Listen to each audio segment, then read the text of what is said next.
Doutor Alexandre, e agora eu peço ao doutor Jamal Suleiman, médico infectologista do Instituto Infectologia Emílio Ribas, vai discorrer sobre dilemas éticos em infectologia.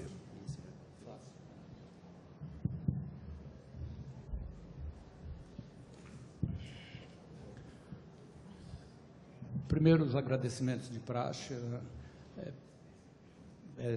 Eu realmente fiquei muito surpreso com a inclusão desse tipo de tema num congresso de infectologia e achei, para ser bem honesto, eu fiquei estranhando porque os meus cabelos brancos me fariam falar sobre ética e os seus dilemas em infectologia. Eu fiquei, acho que uns 45 dias, num dilema pessoal, tentando entender o que exatamente era isso.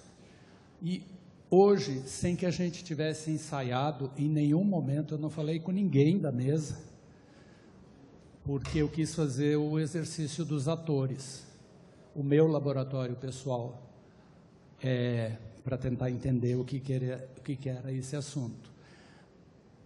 E, surpreendentemente, as nossas falas têm uma inter-relação. Esse, surpreendentemente, é só um exagero de árabe, que é meio italiano, né? Fala com a mão, fala alto e acha tudo muito exagerado. De qualquer forma,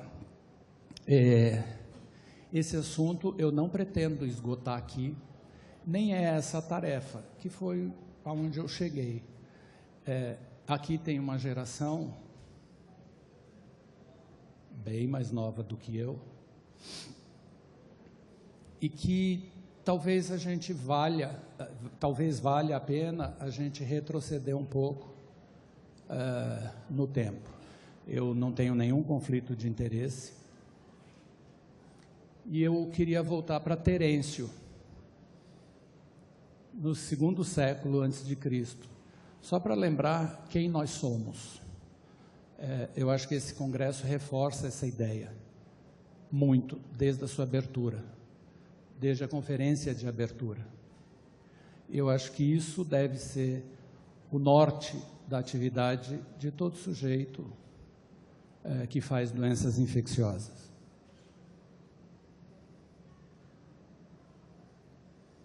Parou no Terêncio, tá com... Então, para a gente introduzir esse tema, eu queria trazer aquilo que de vez em quando a gente precisa lembrar, né? Buscar no dicionário o que é exatamente um dilema. Então, dilema tem duas interpretações. Primeiro, que é um raciocínio cuja premissa é alternativa, de tal forma que qualquer um dos seus termos conduz à mesma consequência. Também, no sentido figurado, tem uma situação embaraçosa com duas saídas difíceis e penosas. Então, vejam o terreno onde eu tive que pisar. E o que é ético? Ética deriva de ético, que é o estudo dos juízos que se referem a uma conduta humana que é suscetível de qualificação do ponto de vista do bem e do mal, e seja relativamente a determinada sociedade, ou então de modo absoluto. E é nesse contexto que eu propus que a gente não esgotasse isso aqui, porque eu acho que aqui são flashes de reflexões pessoais baseadas em literatura. Obviamente, eu sempre digo que médico e médica hierarquiza. Para a gente é mais fácil pensar, né? Tanto que a gente estabelece fluxogramas, algoritmos e protocolos, porque a gente gosta de pensar dessa forma. Fica mais fácil para atingir um objetivo pré-estabelecido. O difícil é que a gente lida com aquilo que é humano, que Terêncio antes falava, e que não segue essa lógica tão cartesiana assim. Então, ética é muito mais do que esse conjunto de regras a serem seguidas. Os que me antecederam, até para facilitar a interpretação, o Alexandre e o Álvaro, pontuaram estruturas de organização para chegar num determinado fim. A gente também vai fazer um pouco isso aqui. Mas essa introdução que eu queria fazer, a gente não pode encerrar, porque ética está relacionado a tempos, a populações, a culturas, ao que o humano pensa daquilo naquele determinado tempo. Então, reduzir essas questões éticas às questões deontológicas, aos deveres ou normas de conduta, reduz, obviamente, esse sentido. Nesse contexto, isso vai mais do que aquela situação. Como é que eu devo proceder ou me comportar diante de uma determinada situação? A vida é feita de escolhas, nós vamos escolher isso. Mas como a porta está fechada, eu me permito dizer que nem sempre vai ser assim. Então, o que é isto? Então, isso é a busca do homem pela felicidade. Todos nós somos, num certo sentido, hedonistas. Quem nunca, eu sempre digo, né? Quando o sujeito conta uma determinada coisa da vida dele, né, Jorge? Eu sempre pontuo. Quem nunca? Quem nunca fez, teve pelo menos o desejo, né? Então, porque não basta sobreviver, importa viver e viver bem. E esse viver bem é ter uma vida com sentido, um para quê. E eu fiz esse exercício muito porque minha carreira em doenças infecciosas começa com a pandemia de HIV/AIDS, quando as pessoas que a gente cuidava eram da nossa idade e morriam. E aí os doentes ficavam internados 6 meses, 8 meses, 10 meses. Olhando isso naquela perspectiva, é meio doido, né? Uma neurocriptococose, o sujeito fazia todo o tratamento dele hospitalizado, com anfotericina B.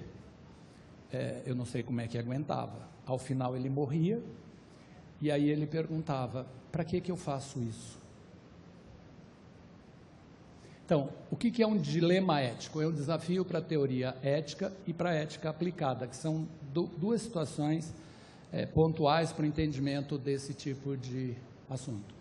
Então, ele pode ser caracterizado como uma situação em que um agente tem que escolher entre 2 cursos com ações diferentes e nenhum princípio moral predominante que vai ajudá-lo a decidir qual é a opção preferida. Isso pode caracterizar o dilema ético. Por exemplo, ele é obrigado a fazer A e ele é obrigado a fazer B, mas ele não pode fazer A e B.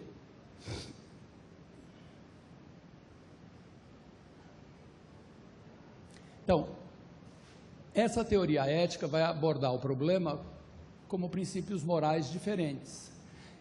De maneira geral, num primeiro momento, parece conflitante, que vai guiar essa ação, diferenciando as obrigações primeiras, aquelas que a gente imagina que são as primeiras obrigações, daquelas que são consideradas mandatórias.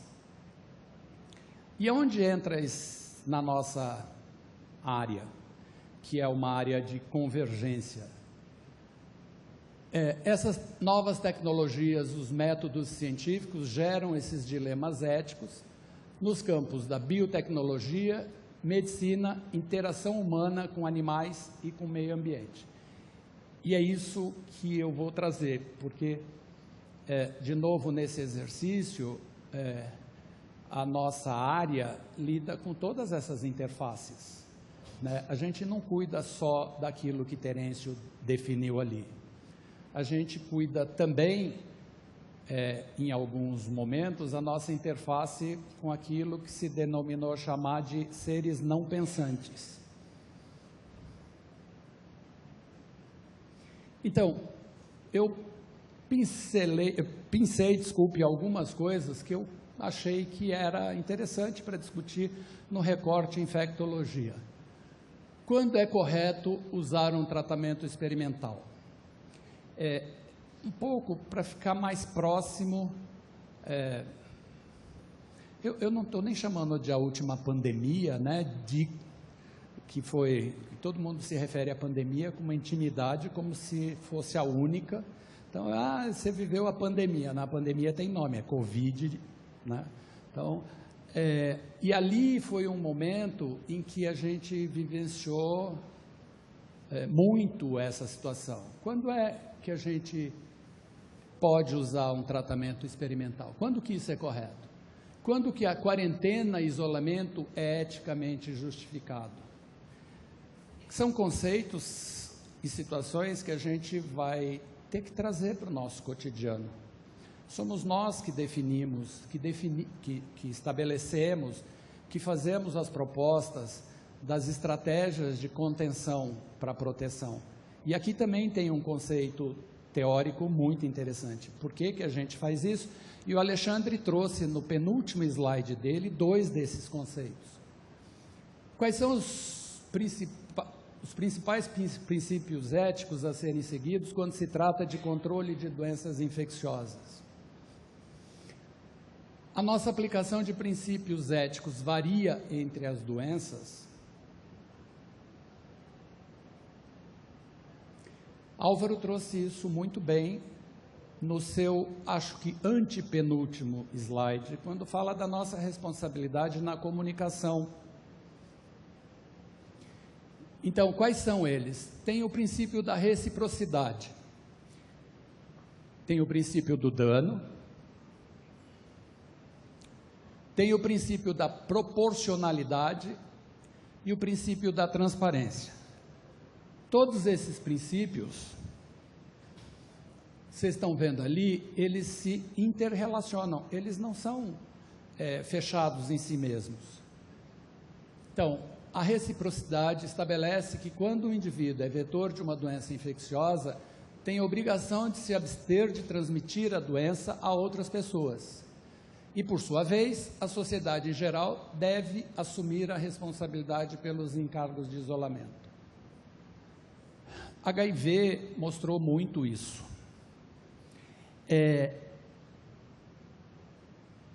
Não sei se vocês, acho que não, viveram momentos, tem até filmes interessantes que podem ser postos para a gente assistir. Durante um período se criminalizou o sujeito que vivia com HIV e que era identificado como um sujeito transmissor da infecção. Tem um recorte disso, eu falei na abertura, num texto teatral chamado Brenda Lee, o Palácio das Princesas. A Ariadne mostrou o Esquadrão Mata-Bicha, de um jornal chamado Lampião. O que era aquela manchete?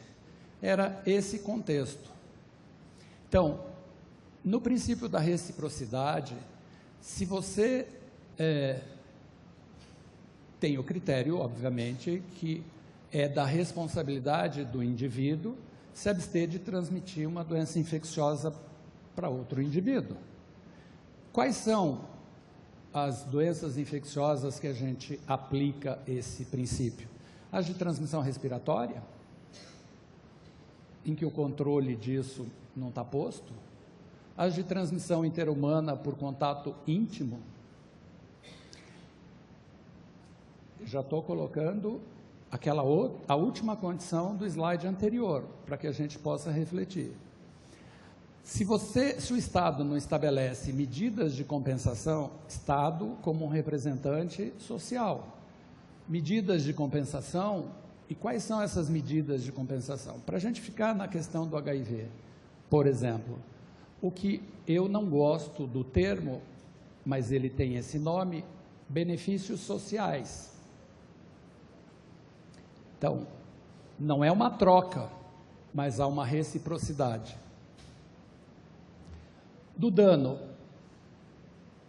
os indivíduos têm a obrigação de não causar danos a outros membros da sociedade.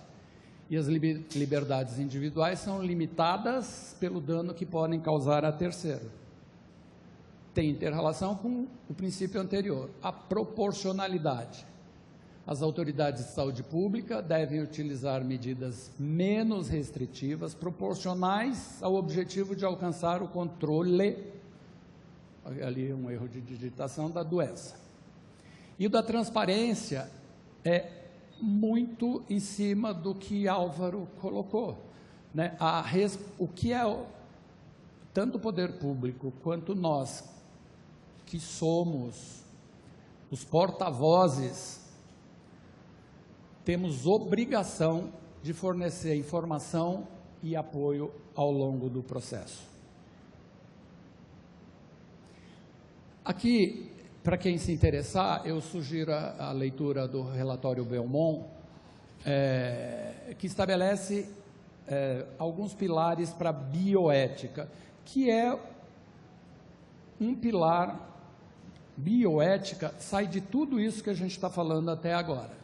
Mas tem dois referenciais teóricos aqui, que é o Beauchamp e o Scheidres, que escreveram esse livro logo depois da promulgação do relatório, que estabelece aqueles princípios que o Alexandre falou, de beneficência, não maleficência, autonomia e justiça. Justiça aqui entendido como o critério de equidade. Mas esse critério de justiça, ele é maior do que isso, não é só a equidade. Então, só para a gente passar rapidamente, nossa, 4 minutos só.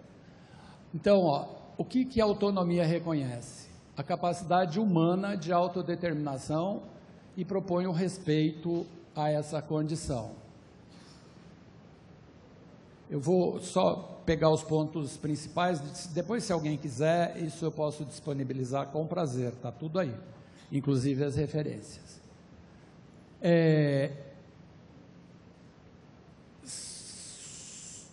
O que é importante, depois dessa primeira fala, é que a autonomia como direito fundamental é usada para justificar os direitos à privacidade das informações obtidas durante a relação com profissionais de saúde, a confidencialidade e a recusa de tratamento.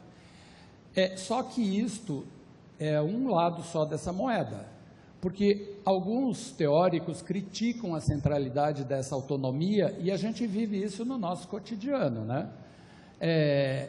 Porque a gente tem a obrigação moral e técnica de manter e restaurar a saúde. Quantos de nós já não ficou com esse dilema no nosso dia a dia, né? O doente expressa esse desejo, ele sabe o critério dele de finitude, a gente entende e quer respeitar, e encontra pelo caminho familiares que não querem, e nos levam à justiça. Não maleficência determina a obrigação de não infligir danos intencionalmente.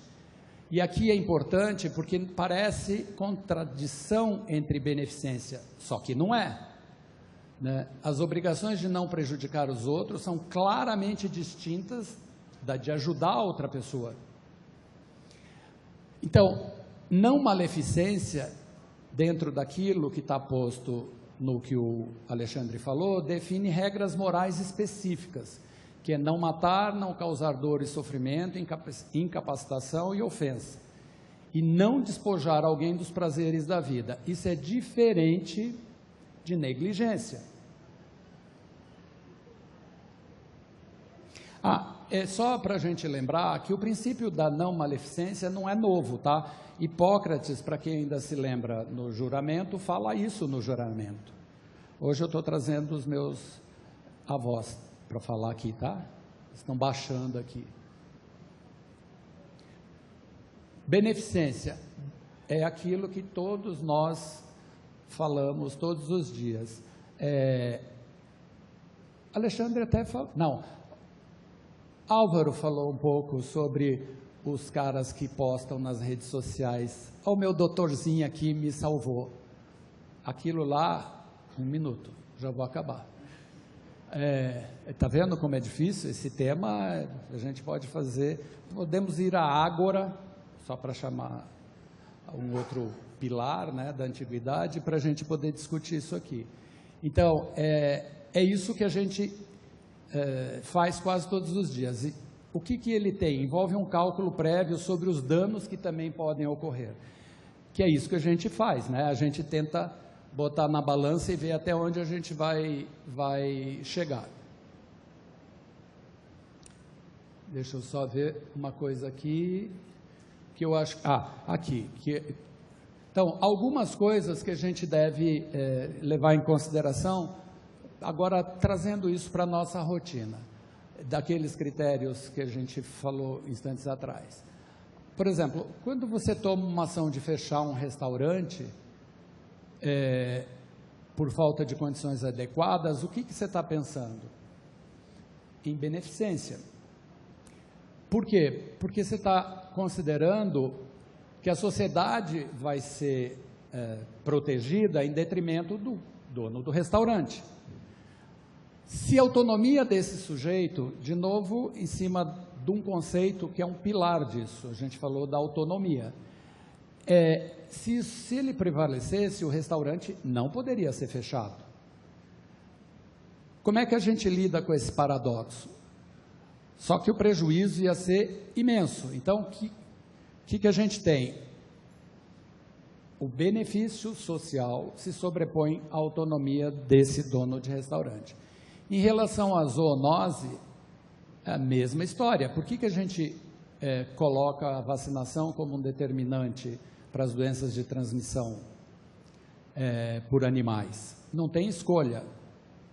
Então, a autonomia do indivíduo, ela está limitada por uma atuação do poder público.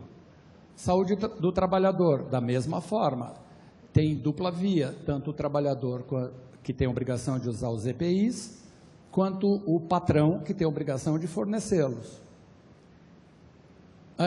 O que a gente faz de rotina. Aqui tem só um exemplo em relação a mudanças de comportamento. No tabaco, por que a gente restringe o uso de tabaco em determinados ambientes? A autonomia está limitada a uma ação do poder público. Tá? Por quê? Por causa do princípio da beneficência. Da mesma forma, outros dois cenários de vacina e de flúor na água. Justiça, então, como equidade, tem que seguir duas etapas. Igualdade na distribuição de deveres, liberdades e direitos.